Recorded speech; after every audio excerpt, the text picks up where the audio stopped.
அன்பு நட்புகளுக்கு இனிய வணக்கம். இன்றைய திருக்குறளும் மென்பொருளும் அதிகாரம் நன்றிகள் செல்வம் குறள் எண் 1010. சீருடை செல்வர் சிறு துணி மாறி வர்றம் கூர்ந்து அணையது உடைத்து. சீர்மிகுந்த செல்வந்தர்களுக்கு ஏற்படக்கூடிய சிறு ஏழ்மை மழை பொழியக்கூடிய மேகங்களில் வறட்சி ஏற்பட்டது போன்றதாகும். Small poverty for the great rich people is similar to the dark dry clouds. இதற்கு என்னுடைய துழிப்பா, சிறப்பான செழுமை சிறு ஏழ்மை வறண்ட மழை மேகம். சிறப்பான சிறுமை சிறு ஏழ்மை வறண்ட மழை மேகம். சீருடை செல்வர் நல்ல பேரா இருக்கு இல்லைங்க. நம்ம காவலர்களுக்கெல்லாம் அந்த பேரை சொல்லலாம். யார் சீருடை அணிகிறாங்களோ, மருத்துவர்கள், துப்புரவு பணியாளர்கள், இந்த மாதிரி எல்லாத்துக்கும் அந்த சீருடை செல்வர்கள் என்று பெயர் சொல்லலாம். நல்ல பெயர்.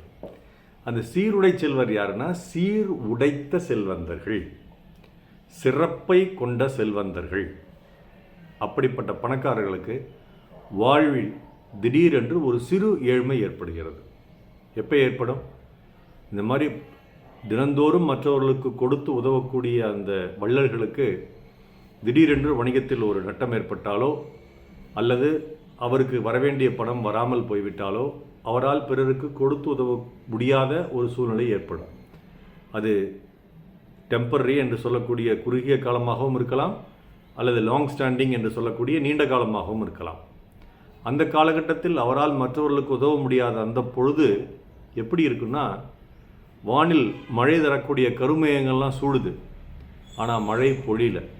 இது நம்ம ஊர்லேயே நம்ம நிறையா தரம் பார்த்துருக்கோம். நல்லா இருட்டிக்கிட்டே வரும், நல்ல மழை இன்றைக்கி பிச்சு உதறுன்னு நினைப்போம், மழையே வராமல் போயிடும், அல்ல சிறு தூறலோடு போயிடும்.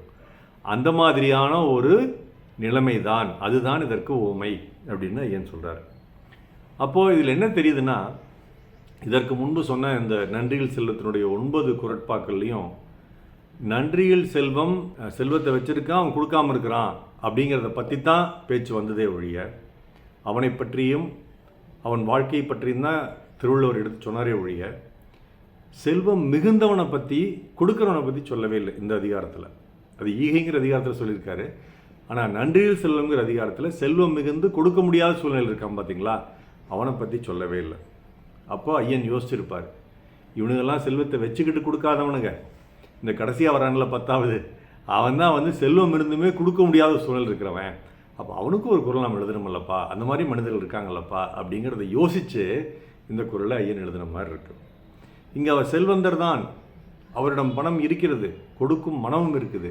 ஆனால் கொடுக்க முடியாத ஒரு சூழல், ஒரு சுற்றுப்புற நிகழ்வு அவரை தடுக்கிறது. அப்போது அந்த சூழ்நிலை எப்படி இருக்கும் அப்படிங்கிறது தான் இங்கே கொண்டு வந்து இந்த ஊமையை சொல்லுகிறாரு. என்ன ஊமைனா, மழை தரக்கூடிய வானத்தில் இருக்கக்கூடிய அந்த கார் மேகம்னு என்னங்க, கருப்பு மேகம் மட்டும் இல்லை, கருணை மேகம் கூட, கருணை கொண்ட மேகம். அந்த மேகம் மழையை பொழியாமல் போய்விடுவது போல் மறுபடியும் கொஞ்ச நாள் கழித்து கருமேகம் வரும், மழை பொழியும். அந்த மாதிரி இந்த செல்வந்தருக்கும் வந்திருக்கக்கூடிய அந்த சிறிய பிரச்சனை போயிடும், அவர் திருப்பி மறுபடியும் பணத்தை கொடுப்பாரு. ஆனால் அந்த காலகட்டம் இருக்கு இல்லையா, அவரால் உதவ முடியாத அந்த காலகட்டம் இருக்கு இல்லையா, அது திரண்டு வந்த கருமேகங்கள் மழை கொடுக்காமல் கலைந்து செல்வதை போன்றதாகும் அப்படிங்கிற ஒரு அற்புதமான ஓமையை ஐயன் இந்த இறுதிக் குறளில், நன்றிகள் செல்வம் அதிகாரத்தினுடைய இறுதிக் குறளில் கொண்டு வந்து வைக்கிறார். சீருடை செல்வர் சிறு துணி, இந்த 2 சொல்லி நான் வந்ததுன்னா அது வறுமை என்ற பொருள். மாறி வரங்கூர்ந்து, அருள் கூர்ந்துன்னு சொல்கிறோம் இல்லையா, அது மாதிரி வரங்கூர்ந்து அணையது உடைத்து. நாள் சிறக்க நற்றமிழ் வாழ்த்துகள். மருத்துவர் ராம செல்வரங்கம், ரிஷினத்திரளி வழியை கடமை சேலம் கள்ளக்குறிச்சி நாள் ஒரு நன்றி. டாக்டர் செல்லகுரல் யூடியூப் சேனல் ஷேர் பண்ணுங்கள், லைக் பண்ணுங்கள், கமெண்ட் பண்ணுங்கள், சப்ஸ்கிரைப் பண்ணுங்கள். வணக்கம்.